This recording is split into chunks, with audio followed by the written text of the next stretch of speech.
17h, 1 minute au quartier général de la CGN. Mesdames et messieurs, bonsoir. Bienvenue dans le cadre de ce programme Conversation, deuxième sortie de la semaine. Au front de la vérité, nous allons débattre avec nos éminents invités déjà installés sur le plateau. J'en dirais même les chevaliers de la noble cause sur une thématique, une actualité d'ailleurs qui défait la chronique. Il s'agit là de l'impact de la vie chère sur la population camerounaise en général et en particulier sur la population du Grand Nord. C'est donc autour de cette problématique que nous allons analyser, décrypter l'objectivité et la perspicacité de cette thématique du jour. Mesdames et messieurs, c'est une équipe de choc réunie pour une émission de charme. Et là, vous le savez, c'est la télévision dans toute sa splendeur. Monsieur Idrissa Mahamad, bonsoir et bienvenue. Merci beaucoup, Monsieur Amidou. Bonsoir à mon copanéliste. Bonsoir à tous nos millions de téléspectateurs qui nous suivent à travers le Cameroun et à l'étranger. Merci beaucoup. Rappelons que vous êtes juriste de formation et par ailleurs étudiant de la CGN.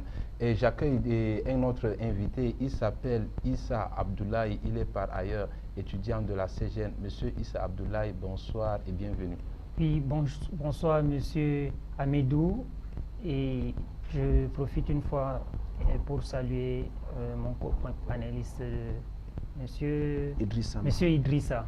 Et Monsieur Issa Abdoulaye, rappelons que c'est votre toute première fois d'assister sur le plateau de la CGN. Comment comment vous avez, accueilli cette nouvelle lorsque je vous ai envoyé l'invitation pour le débat?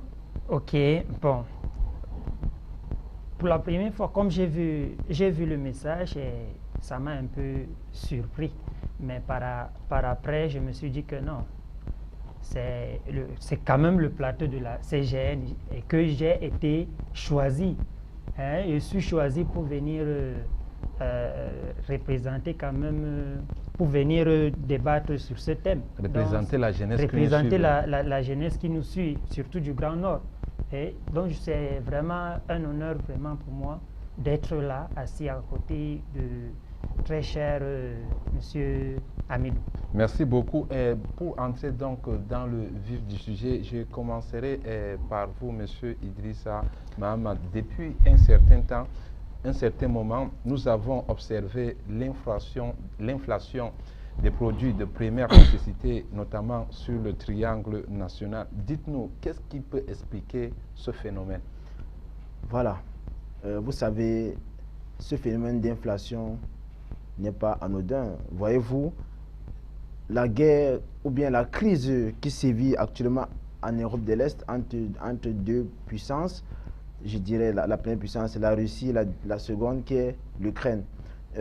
Vous savez, l'Ukraine est un pays de l'Europe orientale, ce pays qui regorge un certain nombre d'avantages ou bien d'atouts. Par exemple, l'Ukraine est un pays qui importe, il est l'un des tout premiers pays importateurs de blé, de céréales, d'engrais. Voilà. Maintenant, de ce fait, il est en conflit avec son voisin le tout proche, qui est la Russie. Et du fait du conflit, cela affecte le marché mondial, les exportations dans le monde entier, et cela a les répercussions sur l'ensemble des autres continents ou des autres pays. Mais ce n'est pas la seule cause de l'inflation. Même dans notre pays, on vit déjà l'inflation. Voyez-vous, le Cameroun traverse plusieurs crises. Je vais citer par là la crise anglophone, la crise... Monsieur Idrissa, pour vous relancer, avant de revenir même sur les autres causes de la vie chère au Cameroun, est-ce que vous avez évoqué tout à l'heure la question, par exemple, la question de la problématique ou bien de la guerre qui sévit en Europe de l'Est, notamment la guerre russo-ukrainienne. Est-ce que, M. Idrissa, à chaque fois qu'il y a choc exogène, est-ce que vous pensez qu'il y aura toujours l'inflation ou bien même la vie chère au Cameroun? Je dirais que chaque fois qu'il y a un conflit dans l'international, les pays qui ne sont pas concernés doivent déjà prendre les prédispositions pour amortir certains chocs ou bien certains chocs pour ne pas se retrouver dans une situation de plus-value ou bien une situation de manque ou de carence. Lorsqu'il y a un conflit entre deux pays, les pays qui ne sont pas concernés doivent prendre des mesures palliatives pour, par exemple, je ne sais, peut-être l'économiste ici présent va nous dire. Et vous n'avez pas répondu à ma question. Bon, j'espère que monsieur, peut-être Issa Abdoulaye va répondre. Monsieur Issa Abdoulaye, avec cette inflation, nous avons constaté, nous avons observé que le panier de la ménagère est peut-être le premier qui va être affecté. Dites-nous, si la situation perdure, nous n'allons pas assister à une crise alimentaire, notamment dans le Grand Nord. Ok, merci bien, monsieur Amidou. Bon, j'aimerais un peu revenir sur tes propos. Vous nous avez traité un peu de chancelier, quoi? De chevalier. De chevalier. De la chevalier, vous dites? De la noble cause. Voilà, de la noble cause. Laissez-moi vous rappeler que nous ne sommes que des pépinières des intellectuels. Donc, on ne peut pas dire autant. On ne peut pas dire, comment dirais-je, nous élever. Oui, revenons même sur la question. Sur la question. Concernant cela, nous pouvons dire le panier de la ménagère est déjà comment dirais-je, en carence depuis. C'est déjà en carence. Pourquoi je dis ça? Parce que l'inflation, mais la crise russo-ukrainienne qui est venue impacter vraiment l'économie du Cameroun. Bon, premièrement, nous pouvons dire que les Camerounais, plus particulièrement les économistes, eux, ils ont pensé, ils sont en train de réfléchir. Il y a même un ministère de la recherche scientifique dessus. Voilà. Mais nous, on ne pense pas à consommer local.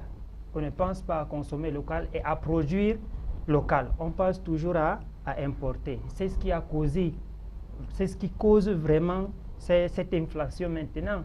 Du moment où il y a une guerre de l'autre côté, ça répercute sur nous. Parce que quoi? On dépend de l'extérieur. On ne dépend pas de nous-mêmes. Et pour vous relancer, monsieur Issa, j'ai vu dans le cahier de l'élaboration du budget 2023, notamment édicté par le président de la République, l'objectif de ce budget 2023 est d'assurer ce qu'on appelle l'import-substitution. Ça veut dire qu'on importe peu et on produit localement beaucoup. Est-ce que vous pensez que ces productions locales peuvent pallier à la vie chère aujourd'hui? Évidemment, évidemment. Si nous produisons beaucoup et nous importons peu, cela va vraiment amoindrir la charge, les coûts, et ça va vraiment nous alléger la tâche et à avoir l'accès aux vivres. Parce que nous, la population, surtout le bas peuple, pour avoir l'accès aux aliments qui sont de moindre, comment dirais-je, qui sont moins chers, on n'arrive pas à avoir l'accès à cela. Il faut quoi? Il faut comment dirais-je, Vous commencez déjà à donner la solution. Non, nous allons revenir dessus tout à l'heure. Monsieur Idrissa, tout à l'heure, vous avez évoqué la question, la cause même de l'inflation au Cameroun comme la guerre en Europe de l'Est, qui est la guerre russo-ukrainienne. La guerre russo-ukrainienne. Est-ce qu'on ne peut pas affirmer, donc, c'est ce choc exogène qui a participé à l'inflation des produits de première nécessité sur le marché camerounais? En d'autres termes, je voulais dire, est-ce que c'est seulement la guerre russo-ukrainienne qui a participé à l'inflation des produits sur le marché? Il n'y a pas d'autre cause? Non. Je commence par là, par la négative. Ce choc exogène a eu des répercussions. Et l'inflation a aussi une cause interne. Le Cameroun traverse diverses crises, la crise anglophone, la crise de certains corps de métier comme les enseignants, comme le corps médical, et aussi certains prix de certains produits qui ont connu une hausse vertigineuse sur le marché mondial. Et notamment cela le riz, les produits de première nécessité. De nécessité. Et de ce fait, le président de la République, d'ailleurs, que nous saluons et nous remercions pour ce geste patriotique qui a... Et pour vous relancer, M. Idrissa, je veux que vous nous énumérez les autres causes de l'inflation, notamment, sans vous couper, notamment par exemple le Covid-19. Vous savez que le Cameroun est à la traversée d'une crise sanitaire. Oui, le Cameroun n'est pas le seul pays qui traverse la pandémie coronavirus. Le monde entier a connu cette pandémie et cela a remis les compteurs à zéro. Le Cameroun est l'un des pays qui, malgré la Covid-19, réussit à su se lever. Voilà, a su se réveiller et se mettre debout droit dans ses bottes comme un seul homme et à continuer à batailler pour que sa population, pour que tous ceux qui dépendent du Cameroun puissent vivre et puissent continuer dans leur commerce, dans leurs transactions. C'est pour cela que le Cameroun a une position très stratégique dans le golfe de Guinée. Voyez-vous, il est ouvert sur le port. D'ailleurs, nous avons le port de Douala et le port de Kribi. Grâce à cela, le Cameroun est une plaque tournante, un hub régional pour écouler par exemple nos produits, mais aussi certaines crises intestines commencent déjà à avoir des répercussions sur le Cameroun, mais le Cameroun n'est pas encore essoufflé. D'accord, merci. Et Monsieur Issa Abdoulaye, selon vous, quelles sont les mesures qui doivent être envisagées par la CGN pour pallier à ce phénomène en un tour de bain? Voilà.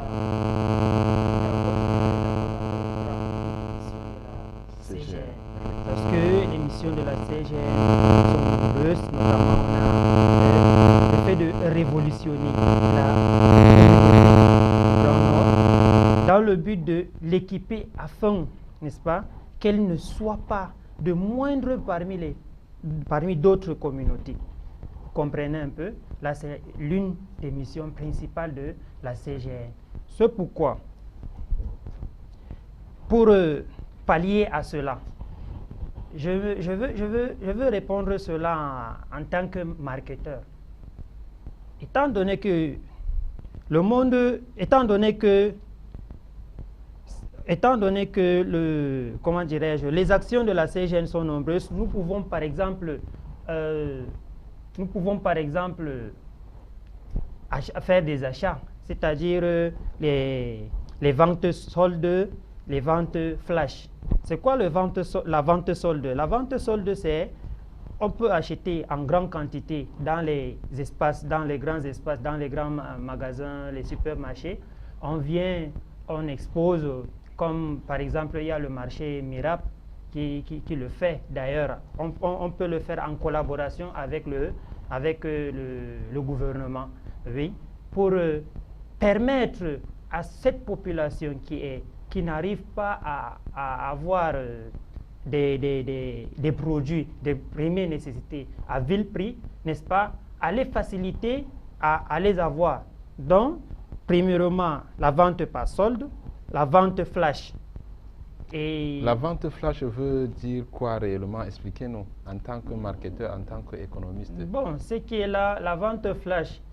Par exemple, pour acheter les produits, pour se ravitailler les produits de première nécessité,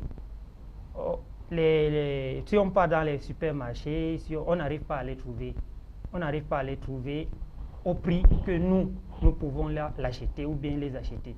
Voilà, c'est pourquoi si nous pratiquons cette vente flash, nous prenons ces produits qui sont chers, n'est-ce pas, pour revendre à cette population. On va les revendre, on va revendre ces produits que nous avons achetés chers, moins chers à la population démunie, premièrement. Deuxièmement, ça va permettre de booster l'économie aussi des entreprises afin de rehausser l'économie. D'accord. Et pour renchérir à vos propos ou bien pour compléter vos propos, moi je pense d'abord que la CGN doit peut-être se rapprocher du gouvernement. Et puis, une fois qu'on est déjà à côté du gouvernement, je pense que le problème sera résolu, comme je l'ai mentionné tout à l'heure. C'est ce que je vous ai dit avec le miracle. En un tour de bain. Et monsieur Idrissa Mahamat, avec cette crise, le chef de l'État a entendu par exemple les cris de son peuple et a choisi de subventionner par exemple le produit pétrolier afin de maintenir inchangé ce produit dans les pompes. Est-ce que ce n'est pas aussi le moment de féliciter le président de la République et le gouvernement même tout entier? Je dirais que le président de la République est un homme qui a le sens de l'écoute. Il est attentif aux cris du peuple. C'est celui-là qui, lorsque ça va pas mal, il prend les bonnes décisions.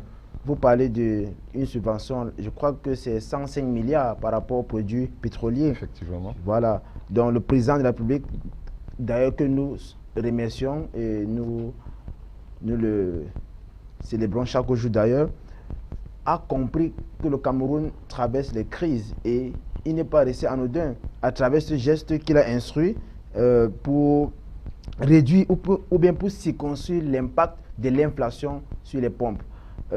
Dans d'autres pays comme la Côte d'Ivoire, cela s'est vraiment ressenti jusqu'aux usagers. Mais chez nous, au Cameroun, avant que le choc n'arrive, on l'a déjà amorti. D'ailleurs, nous remercions déjà les pouvoirs publics qui se sont battus, qui ont mis des stratégies en place et en œuvre pour que les hautes institutions du président arrivent à bon port et que cela soit appliqué normalement pour que le Cameroun ne souffre pas. C'est d'ailleurs ce que je disais tout à l'heure. Et cela et ce n'est pas la seule exonération que le président a fait. On a réduit les impôts à 50% pour ces entreprises. Mais aussi, les matériaux de construction ont connu une petite réduction. Cela va permettre à ce que chacun puisse faire son marché paisiblement. Et Monsieur Idrissa, pour sortir de ce... Monsieur Idrissa, je reviens à vous. Monsieur Idrissa, pour sortir de ce programme, est-ce que vous ne pensez pas aujourd'hui que la CGN doit mettre en place une politique, par exemple, pour accroître la production locale? Je prends juste un exemple, déclarer certaines zones dans le Grand Nord. Dans le Grand Nord, nous savons que nous avons la Damawa, l'extrême nord et le nord qui sont extrêmement favorables, par exemple, à l'agriculture. Est-ce que la CG ne peut pas mettre en place une politique pour la production locale, notamment dans le domaine agricole, tout en déclarant certaines zones comme zones franches agricoles dans le Grand Nord?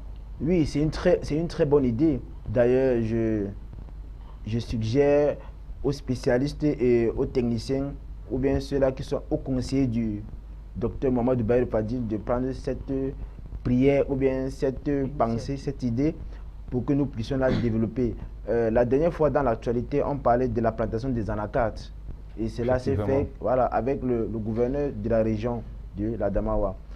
C'est une très bonne idée, c'est une très belle idée. La zone franche va permettre à ce que la CGN, qui est déjà une grande association implantée avec les tentacules un peu partout, son président peut, à travers ses partenaires financiers, ses partenaires sociaux et en coordination étroite avec les pouvoirs publics, relancer certains produits agricoles pour que l'extrême nord ne soit plus dépendant des autres régions. Le président de la République, dans son discours, avait dit qu'aucune région ne doit être en marge du développement. C'est dans cet ordre d'idée que nous sollicitons l'aide du docteur Mamadou Baïr Fadil pour qu'il puisse se rapprocher de cela, qu'il puisse mettre en place la zone franche pour l'agriculture, pour pousser ceux-là qui ont les idées dans l'agronomie ou bien dans les plantations de pouvoir se mettre au travail et de rehausser ou bien d'accroître l'économie camerounaise. Merci beaucoup, sûrement il vous a compris. Monsieur Issa Abdoulaye, pour sortir donc de ce programme, dites-nous quel est le message aujourd'hui que vous envoyez à ces jeunes qui nous suivent, peut-être à ces jeunes de la Damawa, à ces jeunes de l'extrême nord, à ces jeunes du nord, ou en particulier à la jeunesse camerounaise qui nous écoute? Bon, le message que je veux les adresser est simple. Un jeune doit d'abord avoir confiance en soi-même. Quand on a confiance en soi-même, on se développe. On développe le talent qui somnole en nous. Et quand c'est développé, on met ça en pratique. Nous, on a vraiment des talents.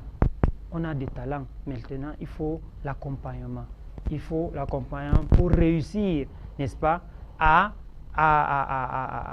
concevoir, à bien concevoir ceci, afin de concrétiser ce que nous voulons, le rêve, par exemple.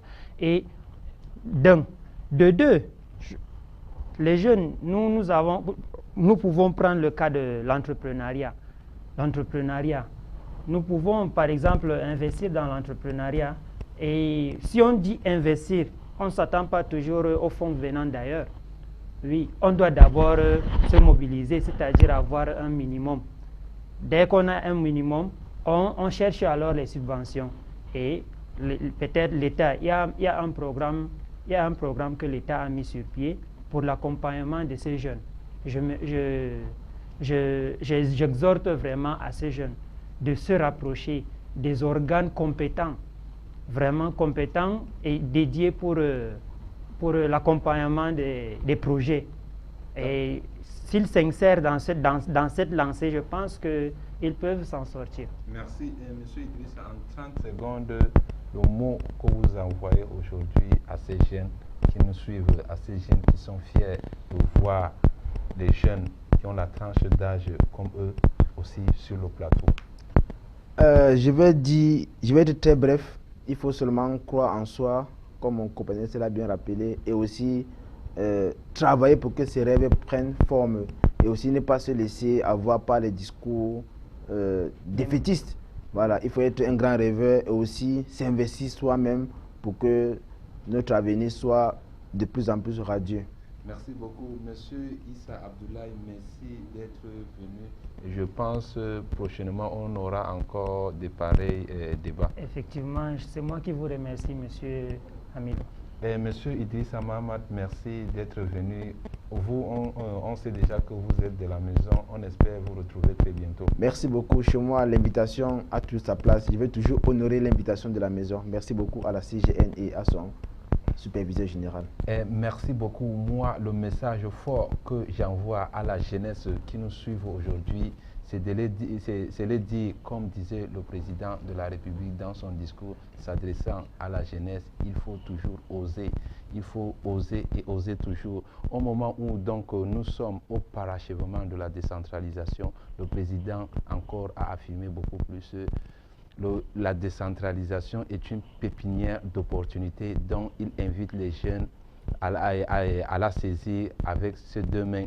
Mesdames et messieurs, nous sommes arrivés au terme de notre programme. Merci, à jeudi prochain.